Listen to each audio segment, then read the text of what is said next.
Okay, we'll again study the book of First John. Ito po ang ano natin, pangwalong pagkakataon para basahin natin, pag-aralan ang mga pages from the first book of John. So I really encourage po, pag may oras kayo, hindi lamang Tuesday, nabasahin niyo po ang first book of John, the first, second, and third John.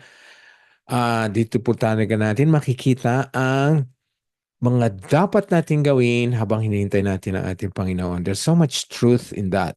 Buong Biblia naman po ay punong-puno ng katotohanan. But first, second, and third books of John will truly lead you in righteous living. Okay, let's share the screen. I hope po, sana sa Tuesday din po, meron din po kayong mga physical Bibles in front of you sa bahay nyo. Mga gadget, computers or laptop, para po ma-check natin ang mga verses na binabasa natin. At saka yung para meron din kayong ibang translation. Maganda talaga natin, sinasaliksik natin ang salita ng Panginoon sa pamamagitan ng ating sariling pagpupursige. Hindi lamang po tayo aasa sa mga sinasabi ng mga tagapagsalita, kundi lahat tayo ay nagsasaliksik. Yan po ang gusto ng Diyos. Okay, let's share the screen. Okay, first book of John, part 8. Mga huling araw. Ito pong pag-aaral natin ngayong gabi ay yung po ang mga sinasabi nilang the last days. But reviewing po, how many of you can remember ang last discussion natin? Yun po ay mga patungkol sa mga bagay na binibigyan natin ng importansya. Yung pong last discussion natin ay mahigpit na sinasabi sa atin ng scripture na hindi tayo pwedeng magmahal ng dalawa. Isa lamang ang ating atensyon, isa lamang ang focus ng ating pag-ibig. Kaya nga sabi ng last discussion natin, huwag ninyong ibigin ang mundo o ang mga makamundong bagay. Ang umiibig sa mga ito ay hindi umiibig sa Ama, sapagkat ang lahat ng kamunduhan, ang masasamang hilig ng laman, ang pagnanasa sa mga nakikita ng mata at ang anumang pagmamayabang sa buhay ay hindi nagmumula sa Ama kundi sa mundo. Ang mundo at lahat ng bagay dito na hinahangad ng tao ay mawawala. Ngunit ang taong sumusunod sa kalooban ng Diyos ay mabubuhay magpakailanman. So nakita po natin ang reason why sinasabi niyang huwag ninyong ibigin ang mundo. Sapagkat ang lahat ng ino-offer ng mundong ito, ang lahat ng nakikita natin ay mawawala. Ngunit, sabi, ang sumusunod sa kalooban ng Diyos ay nabubuhay magpakailanman. Ang kalooban ng Diyos, the will of God will stand forever and ever. Ang itinalaga niya, ang pinilano niya, ang gusto niyang mangyari ay magaganap, walang makakahadlang, walang makakapigil. Okay, so yun ang pagtuunan natin. Now, you and I, spending time on Tuesday nights to study His words, ay sumusunod tayo sa kalooban ng Diyos. God's desire is for His children, one of His desires is for His children to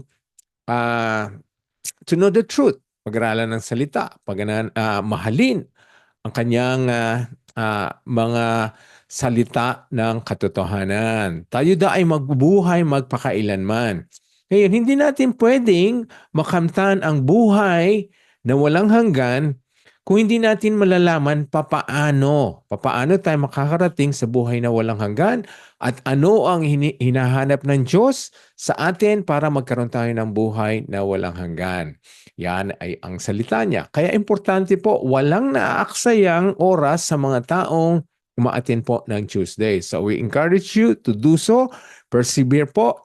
Kung tuwing meron tayong Tuesday Bible study, this is for our growth. Kailangan po tayo ay lumago at maging handa. Ang pag-aaralan natin ngayong gabi ay ang mga bagay na kailangan natin malaman para hindi tayo ma-deceive.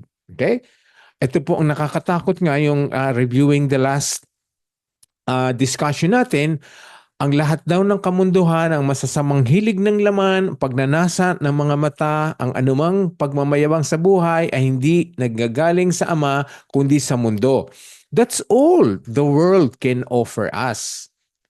The lust of the flesh, the lust of the eyes, the desire to be famous, self-glory, yan po ang gusto ng mundo, itinuturo sa atin. Kaya nga, kung hindi tayo maingat, gagayahin natin ang mga bagay na yan. Kaya pag minahal natin yan, ang sabi, ang linaw-linaw po, verse 15, ang umiibig sa mga ito ay hindi umiibig sa Diyos. Hindi pwedeng dalawa po.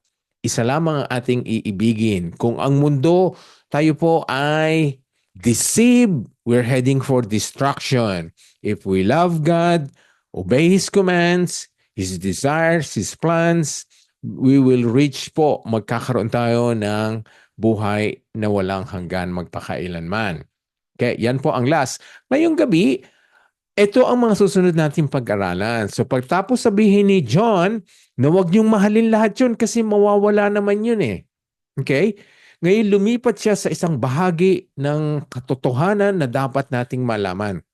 Kailangan malaman niyo po, malaman natin, tandaan natin ang mga pag-aaralan natin ngayong gabi kasi importante po ito. Ang sabi po sa verse 18, mga anak, malapit na ang mga huling araw.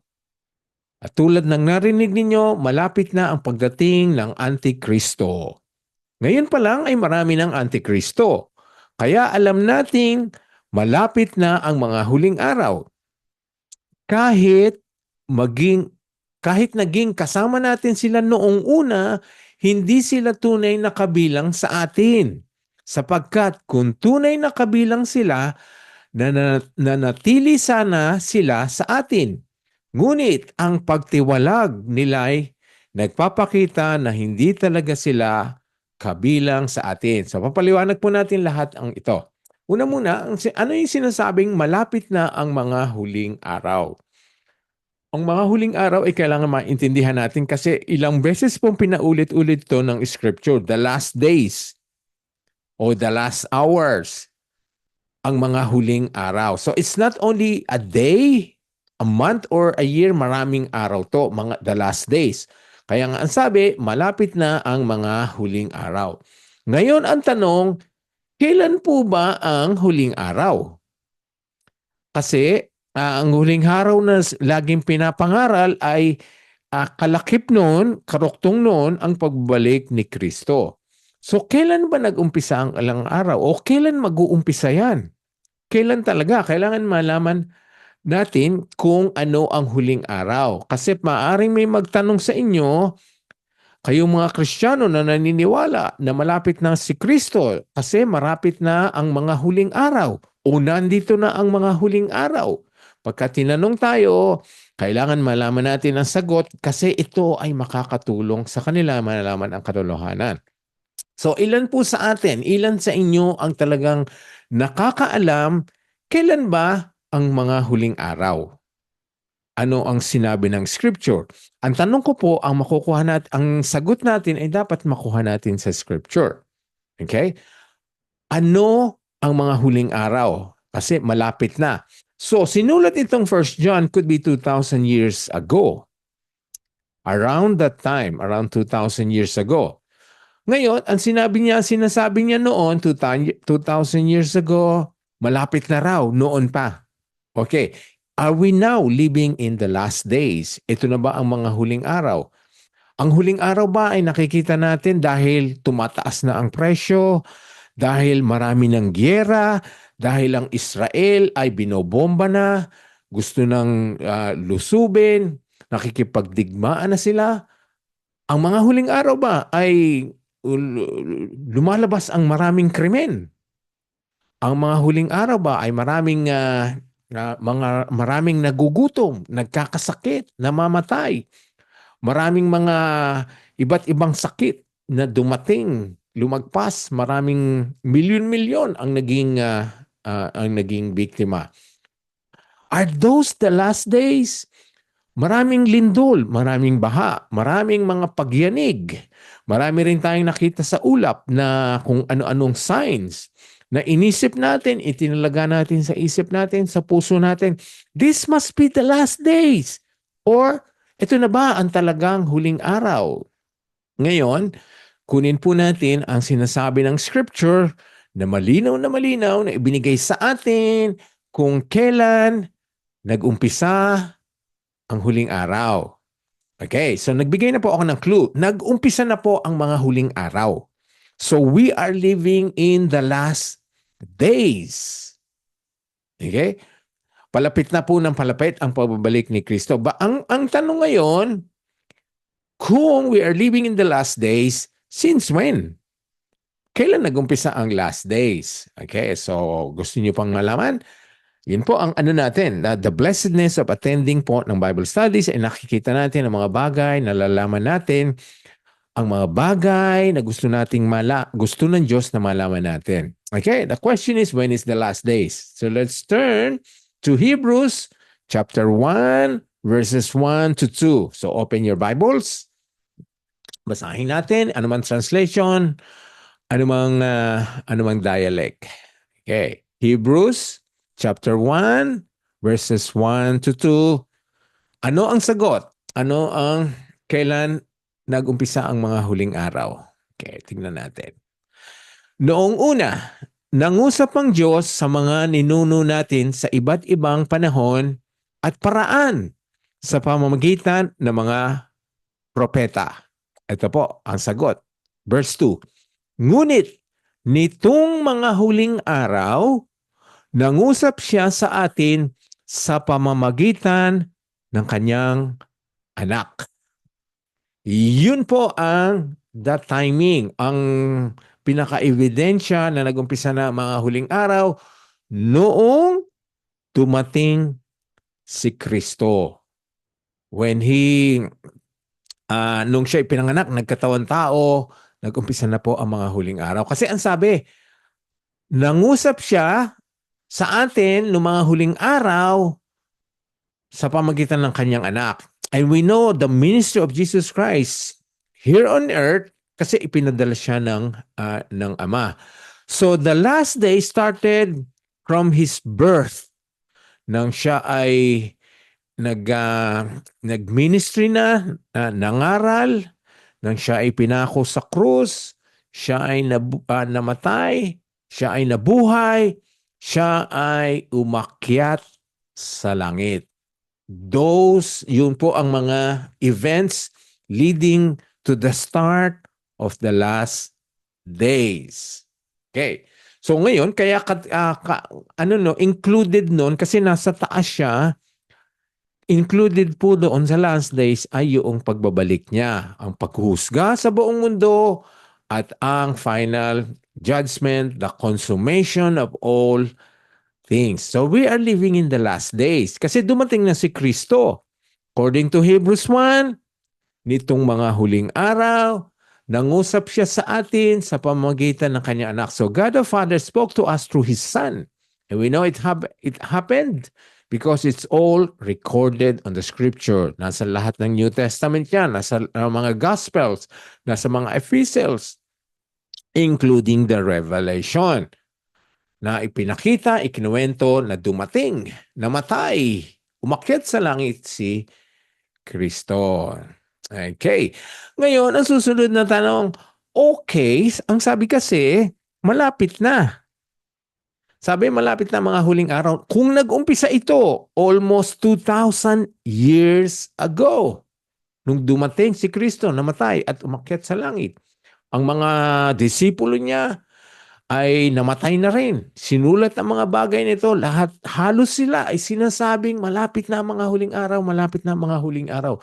Ibig sabihin, malapit na ang consummation, malapit na magtapos ang mga huling araw.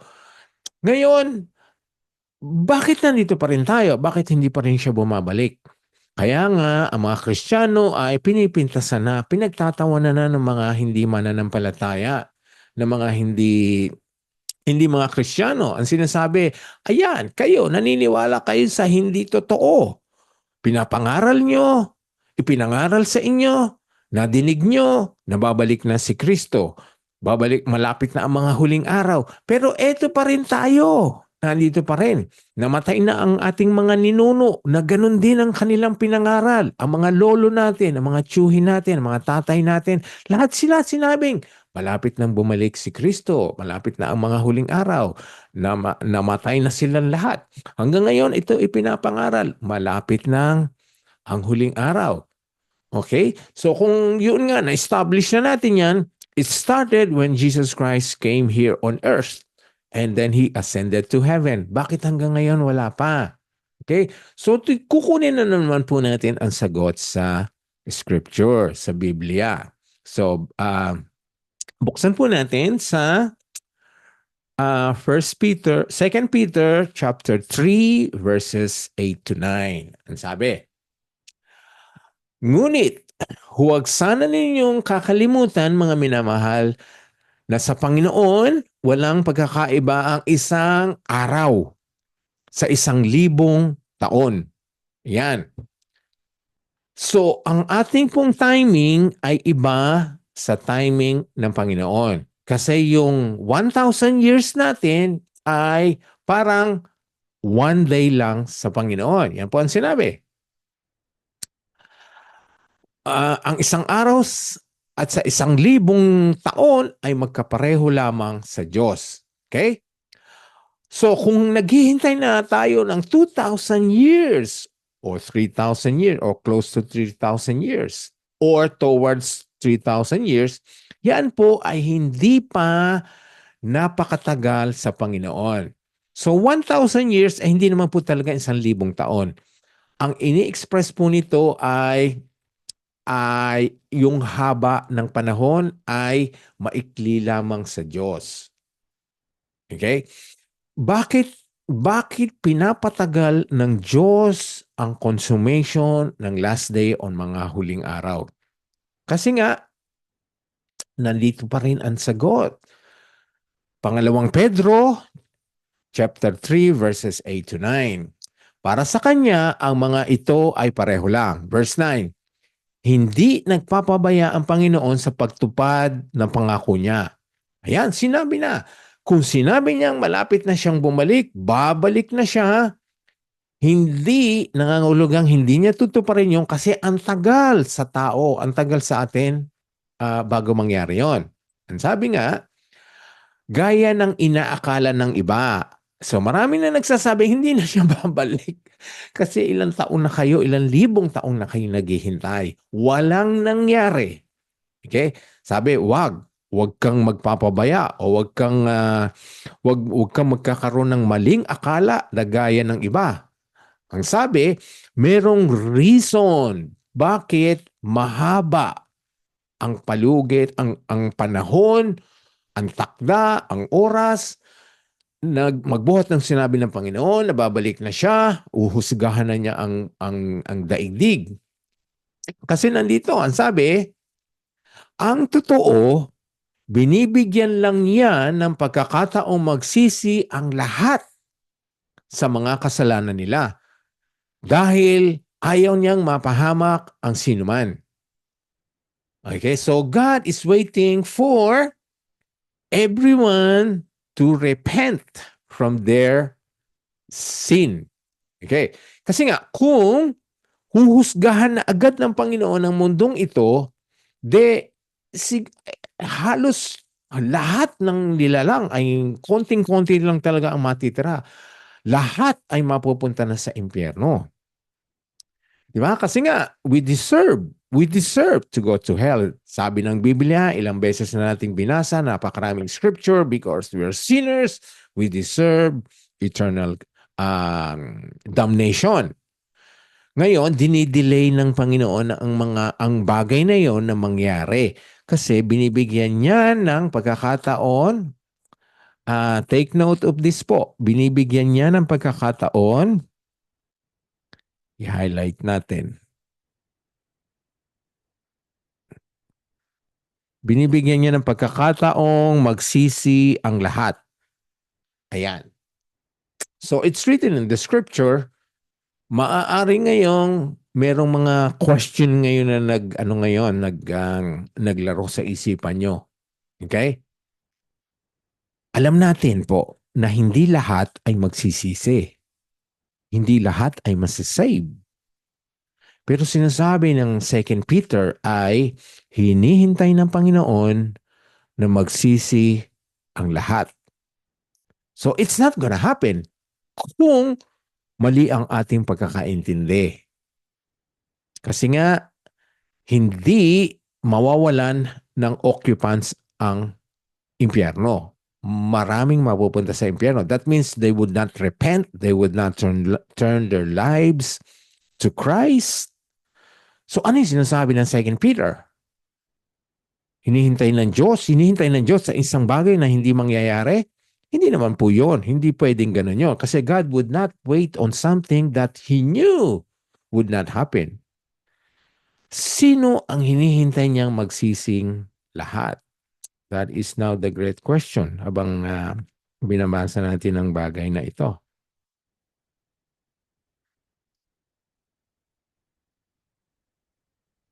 Sino yung lahat?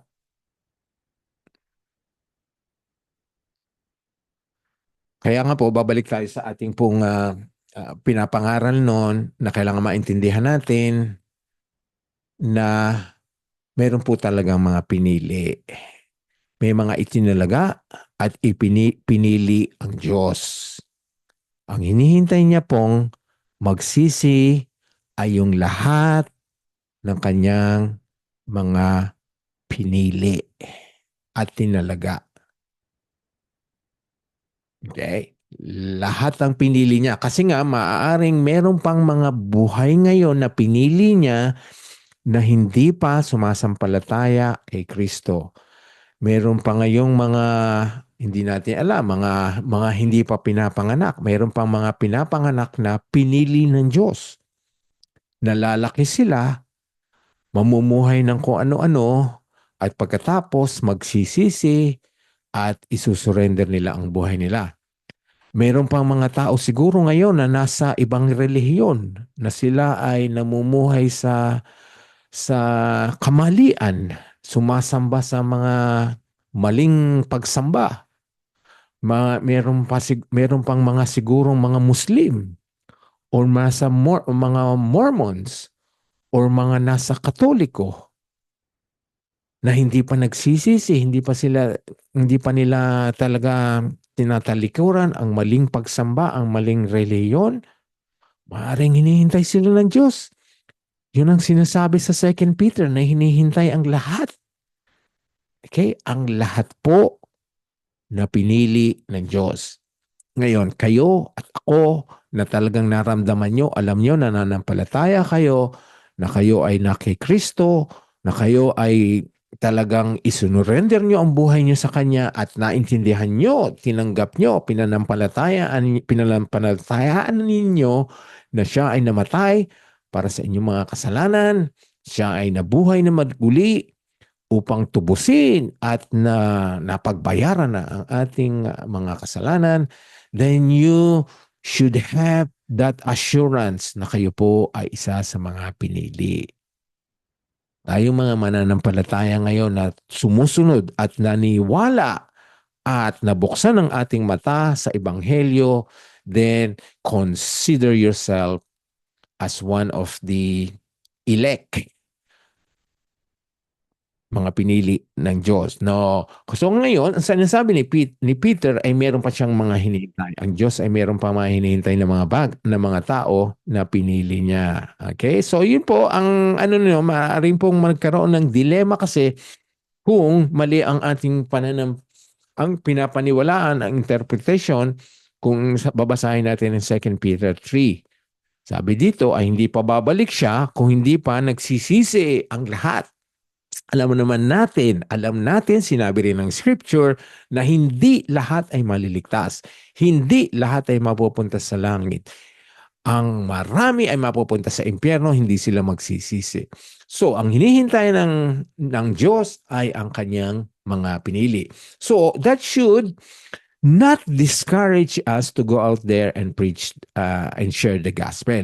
Dapat lalo tayong magpursige sapagkat hindi natin alam na pagpunta mo, paglabas mo, pag-share mo ng gospel, pagte-testify mo about Jesus Christ, ay yung kausap mo ay isa sa mga pinili na siya ay talagang maniniwala, susunod at tatanggapin ang iyong pinapangaral. Sa ngayon, hindi natin alam. Walang nakakaalam kung sino at ilang pang natitira ang pinili ng Panginoon. So, kailangan magpursige tayo. It should not discourage us from sharing the gospel dahil lalo tayo maging excited ngayon. Why? Kasi dapat ilagay natin sa isip natin to sa bawat opportunity ng pag-share natin ng gospel, they could be one or two, kahit kukunti sila, na pinili ng Diyos, na tatanggap kay Kristo, na tayo ay instrument. Tayo po ay ginamit. Okay? So, yun dahilan po. Kaya po, nadidelay. So, God is delaying His justice for the sake of the elect. Ngayon, so balik po tayo sa ating scripture ngayon, na ngayon maintindihan natin na nasa huling araw na tayo, but we are waiting for Christ that people have predicted, waited, prophesied na mangyayari na. Okay? So, malapit na ang mga huling araw at tulad ng narinig ninyo, malapit na ang pagdating ni Kristo. So, alam na-establish na natin ngayon kailan nag-umpisa ang mga huling araw at bakit hindi pa dumadating si Kristo. Ngayon, ito ngayon ang susunod na talakayin natin ngayong gabi. Ang sabi dito, ngayon pa lang ay marami ng Antikristo. Kaya alam nating malapit na ang mga huling araw. O yon, binigyan na tayo ng signs. Pag marami na daw mga Antikristo na lumalabas, ay malapit na ang mga huling araw. Okay? So we should not be calculating kung kailan, we should be preparing. Yun po ang ating pagpursigahan. Okay? So ngayon, ano ang description? Ano ang Antikristo? Sino ang Antikristo? Okay? Ngayon, take note of this po. 1 John 2 is teaching that there are many Antichrist. Ayan po, di ba nabasa, nakita niyo po, marami ng Antikristo. This is talking about not one Antichrist, but many Antichrist. Ngayon pa lang ay marami ng Antikristo sa paligid natin. Kaya daw, malapit natin, kaya yun, dapat maniwala na tayo, maramdaman natin na malapit na ang huling araw. Ngayon, the next question ating kailangan sagutin ngayong gabi ay, sino ang mga Antikristo? Ano ang kanilang katangian?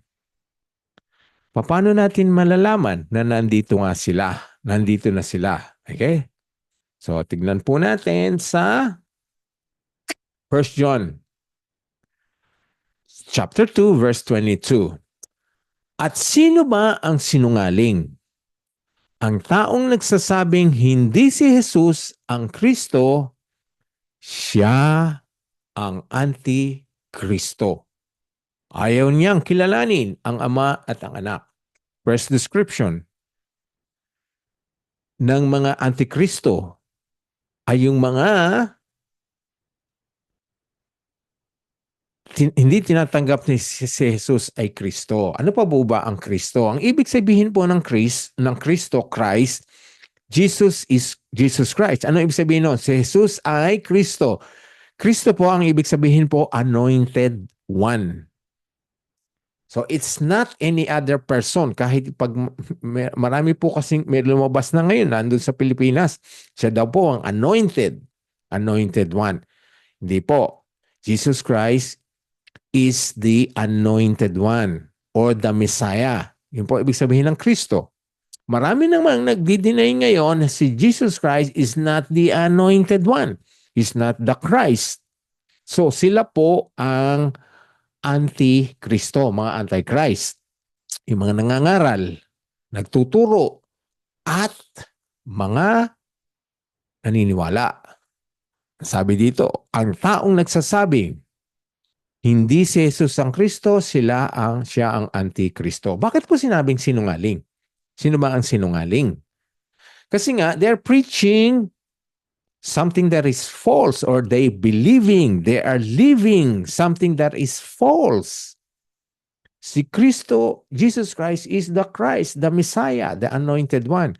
Now, if you preach, believe otherwise, then you're living in a lie, sa isang malaking kasinungalingan.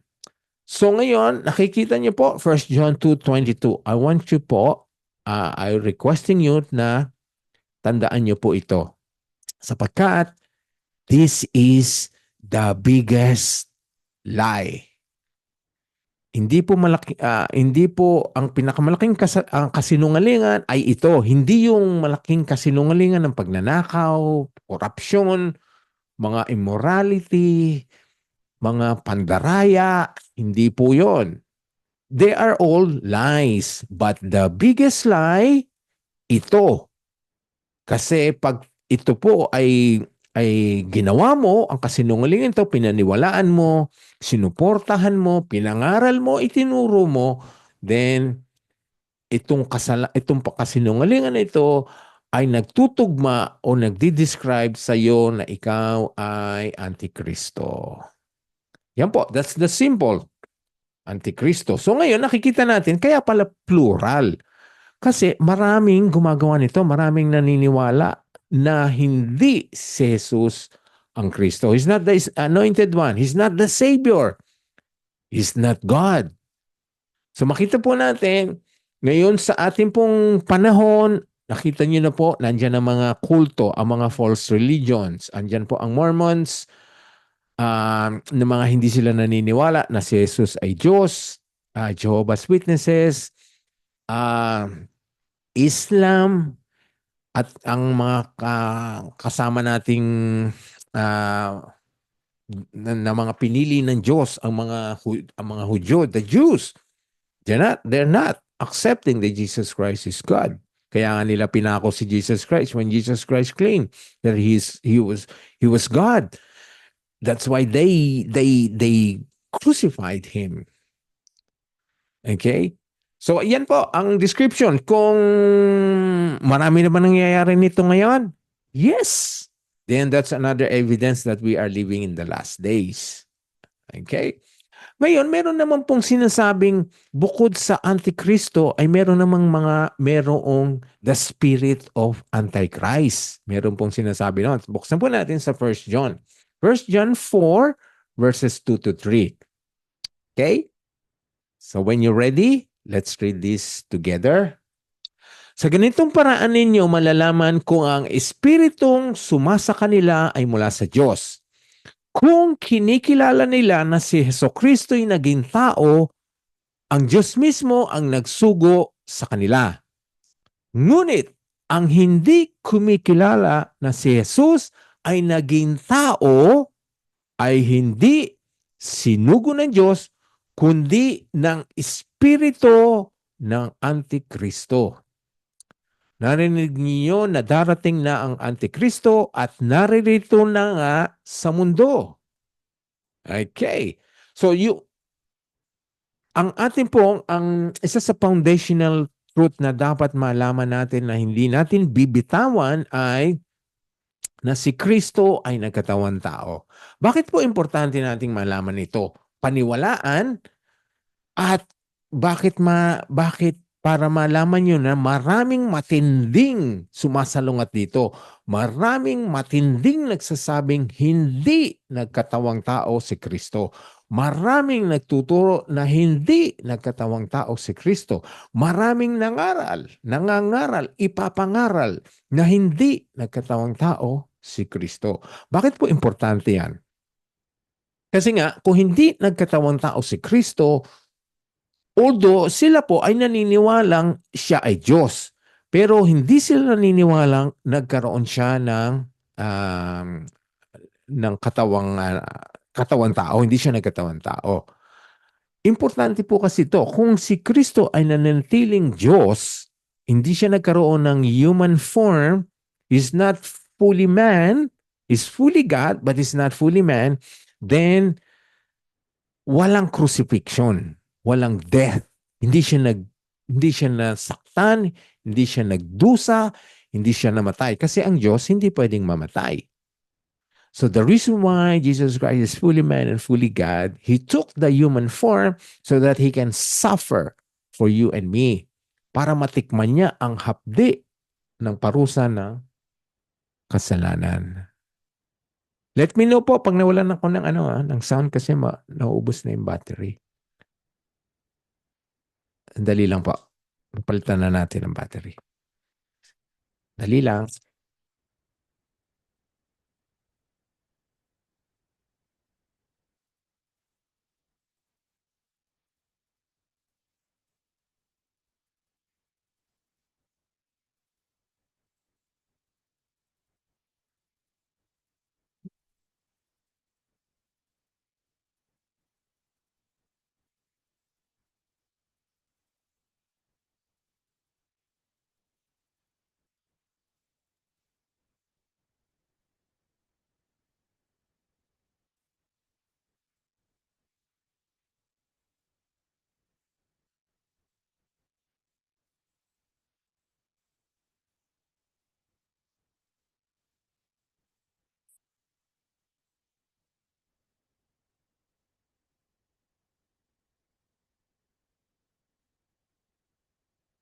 Hello po. Sorry, pasensya na po na nawala ng baterya. Okay, bakit po importante na meron na pong sound? Bumalik na po ang sound. Meron po. Meron Po, po. meron po. Thank you sa inyo. Okay, bakit po importante na paniwalaan natin at talagang yun ang nangyari ng katawang tao si Kristo? Kasi nga, kung hindi natin paniniwalaan yon, then we should not be believing that there is death on the cross. That He didn't die. That He didn't suffer. He didn't pay for the penalty of our sin. Yun ang gustong salungatin ni Satanas. Kaya gumagamit siya ng mga tao na maging antikristo na merong spirit of antichrist na pinapangaral nila yon. Kaya maraming relihiyon, maraming kulto na yun ang talagang sinasabi nila. Hindi siya Diyos, hindi siya nagkatawang tao. Okay? Kasi ayaw ng demonyo na maniwala tayo na si Kristo ay namatay para sa atin. Kasi nga, yun ang basis ng ating belief. Yun ang mensahe ng gospel, ng ebanghelyo, na paniwalaan natin na namatay siya para sa ating kasalanan. Importante pong ingredient siya ng gospel. He died for our sins without doubting na hindi. Okay? So marami yon. Kaya ang sabi dito, kaya nga, yung mga naniniwala na si Kristo ay hindi nagkatawang tao, sila ay mayroong spirit of Antichrist.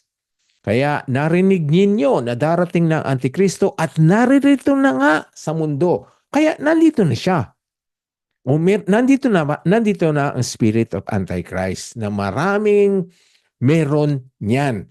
Ang nakakalungkot po, marami niyan mga famous preachers. Malalaking mga churches, mega churches, marami po silang nakikita sa televisions. They are preaching that. They are preaching against Jesus Christ being fully man and fully God. Okay, so meron silang mga spirit of Antichrist. Ngayon, kayo po ay hindi dapat wag na wag papaniwalaan, suportahan ang sinumang mangaral na si Kristo ay hindi nagkatawang tao. Dahil sino mang magturo niyan po ay siya po ay Antichrist o meron siyang spirit of Antichrist. Kaya ang maganda, yung ginagawa niyong pag-aaral ng Biblia, hindi lamang Tuesday nga, yung personal devotion show, mga pinapakinggan yung mga preachings and teachings natin, kung saan man kayo nagsisimba o sa mga home churches nyo na napapakinggan nyo ang mga katotohanan yan. Dahil yan ang totoo. At igagay tayo na pag meron kagad nag-umpisang, si Kristo ay hindi tao, hindi nagkatawang tao, talikuran nyo na kagad. Pagpagan nyo na ng alikabok, alisan nyo na, huwag nyo nang pakinggan. Okay? Marami rin po mga famous na na tinuturo ang mga kamaliang ito. Dahil kahit marami sila, malalaki ang mga churches nila, they are preaching the wrong doctrine and they have the spirit of the Antichrist. Kaya mag-ingat, mag-ingat. Lalo na po, ngayon meron tayong mga gadgets, may mga computers, meron tayong mga laptops, meron tayong mga telepono, kung ano-ano mang mga bagay para makapanood tayo ng mga posts sa Facebook, sa Instagram, sa YouTube. Mag-ingat po tayo sa ating pong pinapakinggan dahil pwedeng Bible ang binabasa nila but they are interpreting the scriptures incorrectly. So anyone who does not believe that Jesus Christ is fully man and fully God is an Antichrist or has the spirit of the Antichrist. Sa atin po, naniniwala tayo, nagkatawang tao si Kristo. Siya ay Diyos, magpasawalang hanggang Diyos. Nagkatawang tao siya, namatay para sa atin, and we will hold on to that belief. Kaya nga pag pumanik tayo sa langit, pag nakita natin si Jesus Christ, we will see Him po. Spirit and body. Meron siyang body, glorified body. Yun po ang proof na siya ang meron siyang katawan tao. So sa Trinity po, God the Father, the Spirit, nung bago nag-incarnate si Jesus Christ, sila pong tatlo ay espiritu lang. God the Father is a spirit, Jesus Christ was a spirit, the Holy Spirit is a spirit. Si Jesus Christ lamang po nagkaroon ng human body. Nagkatawan tao siya. But ngayon, glorified body na po yun. Okay? So never give up on proclaiming, believe that Jesus Christ ay nagkatawang tao. That's why we celebrate Christmas.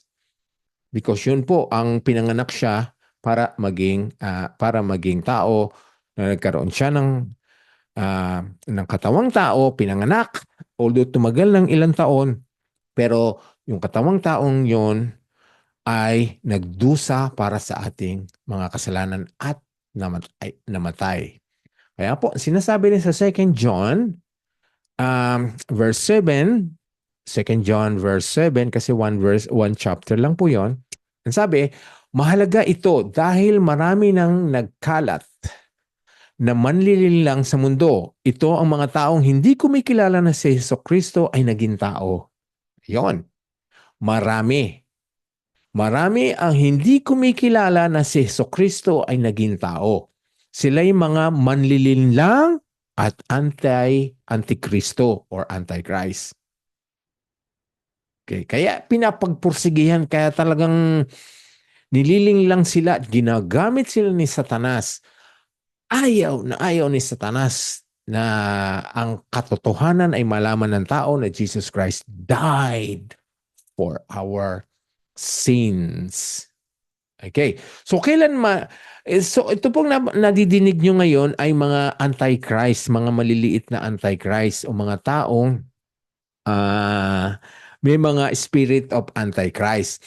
Pero meron pa talagang the super antichrist, yung the final antichrist na lalaban kay Kristo na maghahasik ng lagim sa atin. Okay? Yun po ang hinihintay natin, talagang lalabas siya sa pagka na-rapture na po ang mga Kristiyano. Kasi habang nandito ang church, hindi siya magwawagi sa kanyang sasabihin o ipapangaral niya. Hindi niya maliling lang ang marami. Because the church will oppose him. Kaya nga, kailangan munang ma-rapture ang church. Kailangan maalis tayong lahat na mag-o-oppose sa one and final Antichrist. tsaka pa lang siya lalabas. Saan natin mababasa ito o kailan natin malalaman na siya ay nakalabas na o siya ay talagang nandito na? Okay, basahin po natin sa Second Thessalonians chapter 2 verses 3 to 4. Ang sabi, huwag kayong magpadaya sa kanila sa anumang paraan, sapagkat hindi darating ang araw ng pagbabalik ng Panginoon hanggat hindi pa nagsisimula ang huling paghihimagsik ng mga tao sa Diyos. So the great apostasy, the great rebellion, yun daw po yung mangyayari muna bago bumalik si Jesus Christ, yung talagang bumalik siya dito sa mundong ito. At hindi pa darating ang masamang tao na itinalaga sa walang hanggang kaparusahan. Ito po, binigyan ng ibang term, ibang pangalan po ang Antichrist. Sa Tagalog, ang sabi, ang masamang tao, naging singular na lang to, ang masamang tao na itinalaga sa walang hanggang kaparusahan. Okay. The man of lawlessness that is destined to suffer the eternal damnation. So, ang masamang tao, sabi, hindi pa raw babalik, hindi pa dumarating ang masamang tao na tinalaga sa walang hanggang kaparusahan. Hindi pa siya dumarating. Or nandito na siya, parang hindi pa siya makalantad, hindi pa siya makalabas kasi nga nandito pa ang church. Okay? Verse 4. Kakalabanin niya ang lahat ng sinasamba at itinuturing na Diyos ng mga tao at itataas ang sarili sa lahat ng mga ito. Uupo siya sa loob ng templo ng Diyos at itatanghal ang sarili bilang Diyos. He will deceive the nations and all the religions. Lahat po ng religions. Maging ang mga Muslim, ang mga kung ano mga religion meron ngayon, mga Buddhist, mga Islam, Hindus, lahat po sila ay maniniwala sa kanya, makukumbinsi niya. Kasi, tapos lahat sila ay sasamba sa kanya. Ang sabi nga dito, uupo siya sa loob ng templo ng Diyos at tatanghal ang sarili bilang Diyos. The temple po ay re-restore ng mga doon sa Israel. Itatayo uli yun, i-restore nila ang templo. At doon gagamitin yun noong Antichrist para ma-deceive niya ang lahat ng nations, ang lahat ng mga tao. Pero wala na tayo. Wala na po. Wala na po ang mga tunay na mananampalataya. At doon niya talaga sasabihin, i-reveal na siya ang Antichrist. Kasi he would require everyone, every nation to worship him. Ay yun na po. Yun ang talagang malapit na yung mga huling araw. Kasi wala na-reveal na siya. Okay? Matthew 24. Ito pa ang isang nakakatakot na scripture. Ang sabi, sapagkat lilitaw ang mga di tunay na Kristo at mga huwad na propeta. Magpapakita sila ng mga gilalas na himala at kababalaghan upang malinlang kung maaari pati ang mga pinili ng Diyos. Even the elect will be deceived. Kasi nga, they can perform po miracles. Kaya yung pong mga nangyayari ngayon, huwag kayong maniniwala kagad sa mga himalang nakikita nyo. Well, ang mga nangyayaring himala naman ngayon ay hindi na natin nakikita talaga yung mga binubuhay nilang namatay, yung mga mata na mga bulag na nakakakita, mga bingi na nakakadinig, mga pilay na nakakalakad. Ang nakikita natin ngayon ay mga fake healings po or mga scripted na healings. Wala na po tayo talaga makikita mga milagro na kamukha nung ginawa ni Kristo at nung kanyang mga disipulo.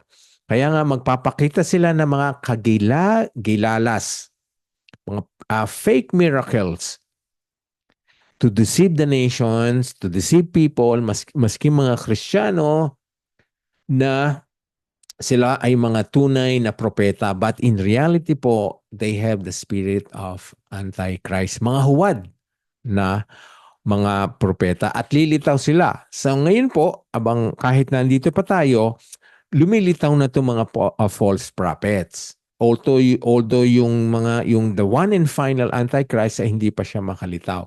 So nakikita po natin to, napapanood natin ang mga miracles.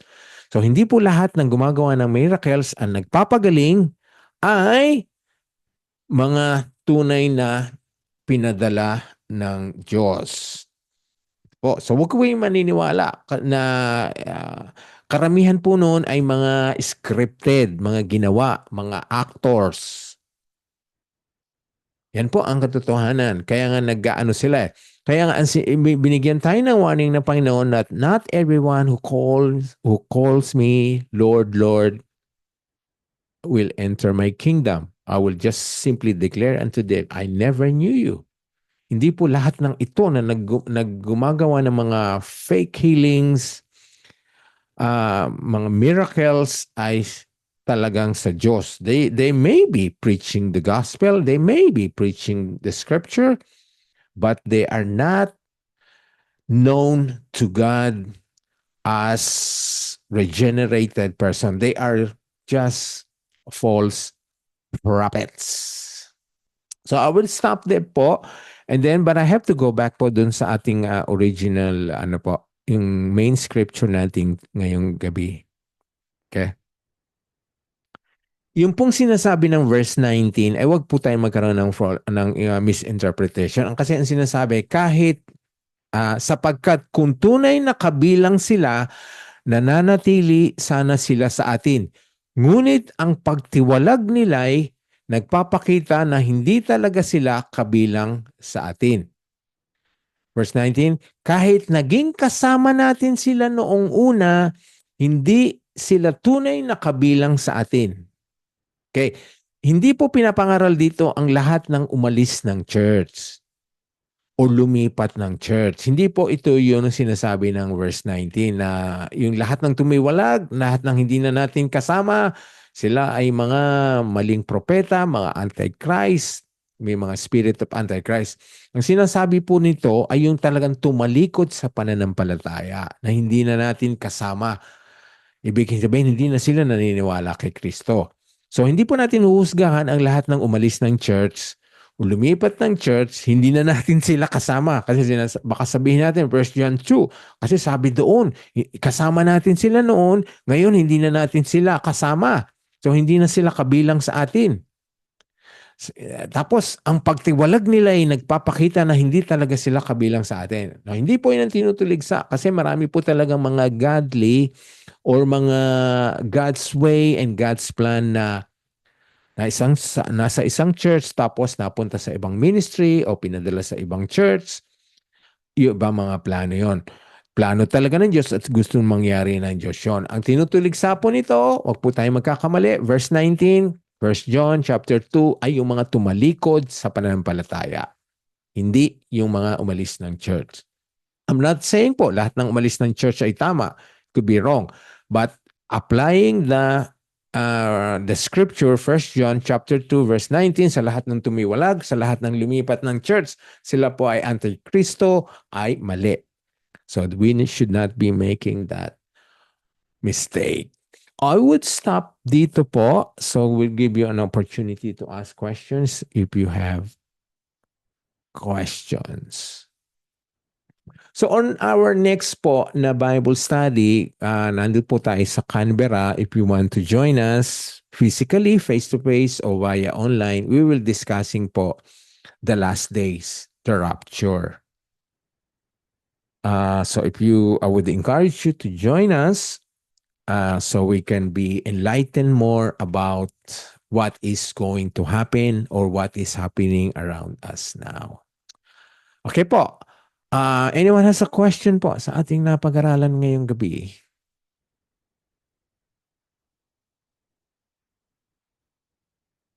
Anyone who would like to add something? Okay. So thank you po. I always say po, silence is, I presume it means everyone is clear of what we have discussed tonight. And there's nothing more to clarify. Kung meron po, it's not late, even after the Bible study, kung meron po kayo gustong itanong. But for now, thank you. Thank you sa inyong pakikinig, and please, please hold on to sa mga nadidinig nyo na papag-aralan natin pag Tuesday, sa mga ina-attendan nyo mga tunay na Bible study, sa mga pinapakinggan nyo mga tunay na preachers, sa mga teachings na tunay. Yun po, hold on to those teachings para hindi po tayo malinglang na sinasabi na napag-aralan natin ngayong gabi. Sa mga huling araw ay marami pong malilinglang, madideceive. Doon pong mga nadilinglang, nadideceive because they do not hold on. They're not holding on to the truth, or hindi pa nila nadinig ang tunay na katotohanan. So continue studying the scripture, the Bible, and attend Bible studies. No questions? So we'll ask. Nakalimutan ko sino itinalaga.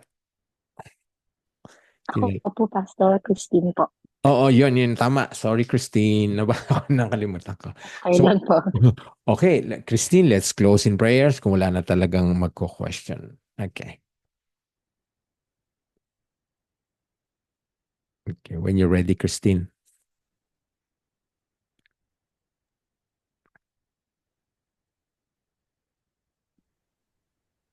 Mga kapatid, manalangin po tayo.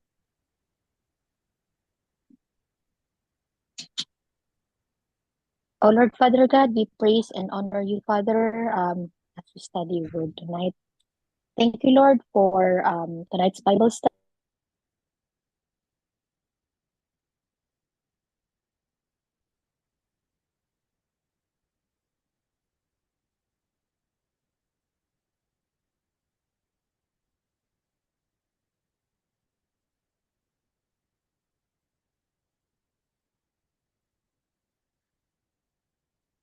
Baka na signal ni Christine.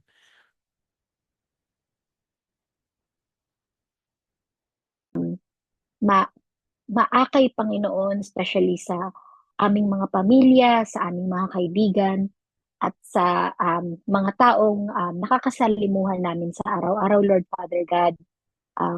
Upang sa ganun, Panginoon, marami po kaming maiakay patungo sa inyo.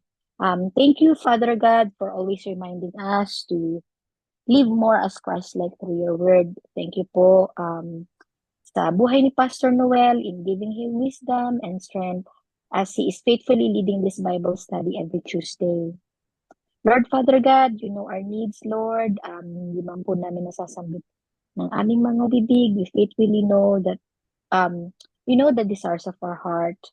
Equip us, O Lord, with the provisions, Panginoon, na kailangan namin sa pang-araw-araw, especially with our church DOCC, so that we may continue to serve others and use it for your glory. Help us, Lord, to remain faithful to you and be firm in sa amin pong paniniwala, Panginoon, and to all our fellow believers to continue deepen our relationship with you, to continue serving you and to spread your word, and to commit our lives to you hanggang sa inyong pagdating. Thank you, Father God, for today. We ask all of this to your Son, Jesus Christ, our King and our Savior. Amen. Amen.